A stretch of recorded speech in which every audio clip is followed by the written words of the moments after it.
Welcome to Cambridge English Language Institute. This is Ansar Ahmed and today's video I am going to talk about human lungs. आज के video में हम human lungs के बारे में पढ़ते हैं कि ह्यूमन लंग्स क्या है और ह्यूमन लंग्स के मेम्ब्रेन क्या है और ह्यूमन लंग्स के फंक्शन क्या है। सबसे पहले आते हैं और इसको डिस्कस करते हैं कि ह्यूमन लंग्स जो है ना, that is called human lungs, that is called hair lungs. Human lungs की जो तादाद है ये बेसिकली 2n नंबर है। कितने नंबर है? 2n नंबर है। टोटल जो है ना ह्यूमन लंग्स की जो तादाद है वो बेसिकली 2n नंबर है, वो बेसिकली 2n नंबर है। और इस लंग्स की लोकेशन क्या है, तो चलो हम एक डायग्राम ड्रा करते हैं, उस डायग्राम से अच्छी तरह समझने की कोशिश करते हैं। सबसे पहले अगर आप देखें तो होता है बेसिकली ट्रेकिया होता है। ट्रेकिया में सी रिंग शेप होते हैं। ट्रेकिया में कौन सा चीज होता है? सी रिंग शेप होती है। इस तरह की सी रिंग शेप होते हैं। ये बेसिकली क्या होता है, इसको हम बेसिकली नाम देते हैं कि ये बेसिकली ट्रेकिया है। इसको हम क्या नाम देंगे? इसको हम बेसिकली ट्रेकिया का नाम देते हैं। ट्रेकिया ये बेसिकली क्या है? ट्रेकिया को हम 1.5 भी कहते हैं।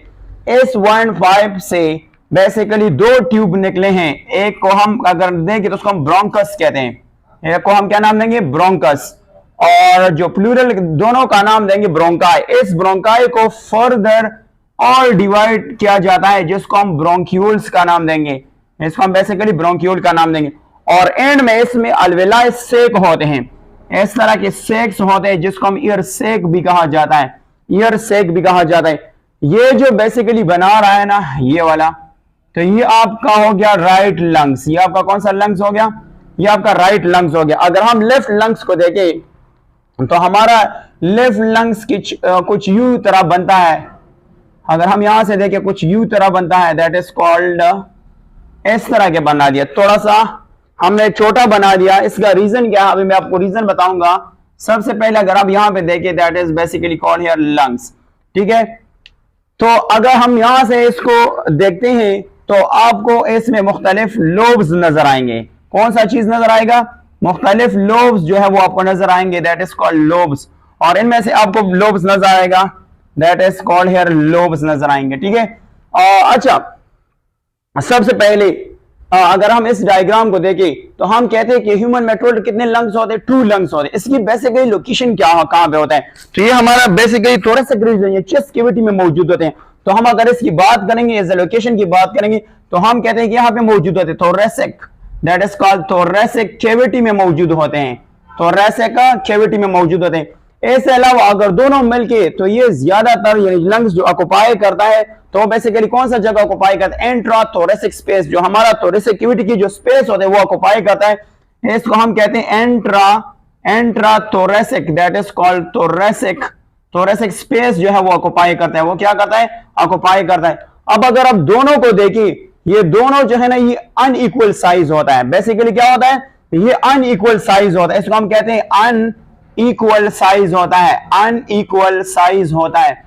अनइक्वल साइज से मुराद ये होता है कि जो राइट लंग्स होता है ये बड़ा होता है बनिस्बत लेफ्ट। क्यों? अब मैं बताता हूं। जो अगर राइट लंग्स की टोटल वॉल्यूम देखे आउट ऑफ 100 तो इसकी राइट लंग्स की जो वॉल्यूम है, राइट लंग्स की जो टोटल वॉल्यूम है वो 56% वॉल्यूम पे मुश्तमिल होता है। तो ऐसे मुराद हो कि ये 56% है और वो क्या है? 44% है। तो ये बड़ा है। और इसके अलावा इनमें से कितने लोब्स हैं? इनमें से 3 लोब्स पाए जाते हैं। इनमें से 3 लोब्स पाए जाते हैं और वो लोब्स हम यहां से अंडरलाइन कर सकते हैं, यानी समझने की कोशिश करते हैं कि इनके जो 3 लोब्स है वो बेसिकली किस तरह होते हैं। हम यहां से इसको डिस्कस कर सकते हैं कि इसके कितने लोब्स हैं। इसके 3 लोब्स हैं। इसके टोटल कितने लोब्स हैं अगर हम देखें तो इसके बेसिकली जो लोब्स है वो बेसिकली 3 लोब्स से मुश्तमिल है। सबसे पहला जो अपर वाला है इसका नाम है सुपीरियर लोब। इसका नाम है सुपीरियर लोब। इसको हम क्या नाम दे देंगे? इसको हम सुपीरियर लोब का नाम देते हैं, दैट इज कॉल्ड सुपीरियर। और ये जो है इसका नाम है मिडल लोब। इसका नाम क्या है? Middle lobe, that is called middle lobe पे मुश्तमिल होता है। और जो नीचे वाला है इसका नाम है इंफीरियर लोब। इंफीरियर लोब पे मुश्तमिल होता है। तो ये बेसिकली कितने लोब से मुश्तमिल है? 3 लोब से मुश्तमिल होता है। अच्छा, इसके अलावा अगर हम लेफ्ट वाले को देखें तो यहां पे थोड़ा सा खड्डा नजर आता है। इस खड्डे का नाम है बेसिकली, ये एसिमेट्रिकली दोनों लंग्स जो है ना ये साइज के लिहाज से अनइक्वली होते हैं because of that the heart, क्योंकि यहां पे आपके पास हर्ट मौजूद होता है, दैट इज कॉल्ड हर्ट, जिसको हम कहते हैं HEART, हर्ट मौजूद होते हैं। तो एसिमेट्रिकल पोजीशन ऑफ लंग्स, एसिमेट्रिकली कहते हैं कि जब एक बॉडी पूरा 2 इक्वल हाउस में डिवाइड नहीं होते, ज्यादा डिवाइड होते, उसको हम कहते हैं एसिमेट्रिकल पोजीशन। तो लंग्स की एसिमेट्रिकल पोजीशन क्यों है? क्योंकि यहाँ पे हर्ट है और ये 2 लोब से मुश्तमिल होता है। ऊपर का नाम है superior, that is called superior, superior lobe है, और नीचे का नाम है इंफीरियर लोब, इसका नाम है एनफीरियर, इंफीरियर लोब पे मुश्तमिल होता है, that is called inferior lobe पे मुश्तमिल होता है। अच्छा, ये दोनों जो है बेसिकली रेस्ट करता है, एक मेम्ब्रेन है जो मसल से बना होता है, उस मेम्ब्रेन का बेसिकली नाम है डायाफ्राम। तो इसके नीचे आपको कौन सा मेम्ब्रेन मिल जाएगा? इसके नीचे आपको डोम शेप मेम्ब्रेन मिल जाएगा, डोम शेप मेम्ब्रेन मिल जाएगा, उस मेम्ब्रेन का नाम है दैट इज कॉल्ड, इसको हम बेसिकली नाम देते हैं दैट इज कॉल्ड डायाफ्राम। इसको हम क्या नाम देंगे? इसको हम बेसिकली डायाफ्राम का नाम देते हैं, दैट इज कॉल्ड डायाफ्राम। ये कंट्रक्शन और रिलैक्सेशन में हेल्प करता है, दैट इज कॉल्ड डायाफ्राम का नाम इसको हम देते हैं डायाफ्राम। ये बेसिकली क्या है? डायाफ्राम है। ये वो पर्दा है जो इनहेलेशन और एक्सहेलेशन में हेल्प करता है। इससे पहले हमने मैकेनिज्म ऑफ ब्रीथिंग पे वीडियो बनाया, आप उसको देख सकते हैं। ये हुआ थोड़ा सा, अगर हम यहां पे देखें तो ये बेसिकली ये जो रिब्स, ये बेसिकली मतलब एपेक्स होते हैं, एपेक्स ऑफ लंग्स होते हैं ना, ये थोड़ा सा फर्स्ट रिब से ऊपर होते हैं। आपके बुक में लिखे एफेक्सिस, उस एफेक्सिस का मतलब ये होता है कि ये यहाँ पे रिब्स मौजूद होते हैं। सो ये जो लंग्स है ये क्या है? ये फर्स्ट रिब से थोड़ा सा ऊपर नजर आते हैं, थोड़ा सा ऊपर नजर आते हैं। हम अब बात करते हैं बेसिकली कि जो भी अर्गन होगा तो इसके ऊपर में ब्रेन होता है। तो जो लंग्स है वो लंग्स ने कौन से में ब्रेन को कवर किया है तो वो डिस्कस करते हैं। अगर हम इस लंग्स को देखें तो इस लंग्स के ऊपर मेम्ब्रेन होता है, उस मेम्ब्रेन का नाम है फ्लूरल। इसके ऊपर कौन सा मेम्ब्रेन मौजूद होता है?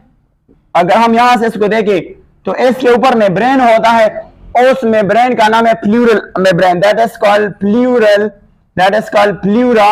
इसका नाम क्या नाम देंगे? Pleura membrane, that is called membrane, इसका नाम क्या है? मेम्ब्रेन। और ये प्लूरा मेम्ब्रेन जो है ना ये बेसिकली डबल मेम्ब्रेन है। आउटर मेम्ब्रेन का क्या नाम है और इनर मेम्ब्रेन का क्या नाम है? जरा हम गौर से देखते हैं। अगर हम यहां पे बात करेंगे, अगर हम ये वाला मेम्ब्रेन उठा देते, फॉर एग्जांपल ये मेम्ब्रेन है और इसको हमने उठा दिया, तो अगर देखें तो इसके 2 मेम्ब्रेन होते हैं। फॉर एग्जांपल ये ग्रीन हुआ और इसके ऊपर ये दूसरा मेम्ब्रेन आपको नजर आ रहा है। इस ये ने जो लंग्स की आउटर मेम्ब्रेन है उसका नाम है पेराइटल मेम्ब्रेन। ये कौन सा मेम्ब्रेन होगा? पेराइटल मेम्ब्रेन होगा, यानी प्लूरल पेराइटल मेम्ब्रेन इसको कहते हैं, मेम्ब्रेन होगा, दैट इज कॉल्ड मेम्ब्रेन होगा। और इसके इनर मेम्ब्रेन का नाम है visceral membrane, that is called visceral membrane है, that is called visceral membrane है। और इन 2 मेम्ब्रेन के दरमियान जो क्यूविटी बनता है, इस क्यूविटी का नाम है फ्लोरल क्यूविटी, दैट इज कॉल्ड, इसका नाम क्या है? प्लूरल, यानी प्लूरल कैविटी का नाम है, that is called pleural cavity का नाम है, इसका नाम है प्लूरल कैविटी। अच्छा, हम इस मेम्ब्रेन के खुसूसियात पढ़ेंगे और इसके फंक्शन को डिस्कस करते हैं। सबसे पहले अगर हम इस मेम्ब्रेन के फंक्शन यानी कैरेक्टर देखें, ये तो बेहद यहां पे मौजूद होता है। अगर हम इसकी और कैरेक्टर देखें तो इसकी और कैरेक्टर कौन कौन से हैं? Let's discuss it here. अच्छा, सबसे पहले अगर हम बात करेंगे यहां से तो इस मेम्ब्रेन की जो प्रॉपर्टीज हैं ये बेसिकली किस तरह होता है? ये बेसिकली टफ होता है। ये बेसिकली जो प्लूरल मेम्ब्रेन है इसका क्या है? ये टफ होता है, दैट इज कॉल्ड टफ होता है।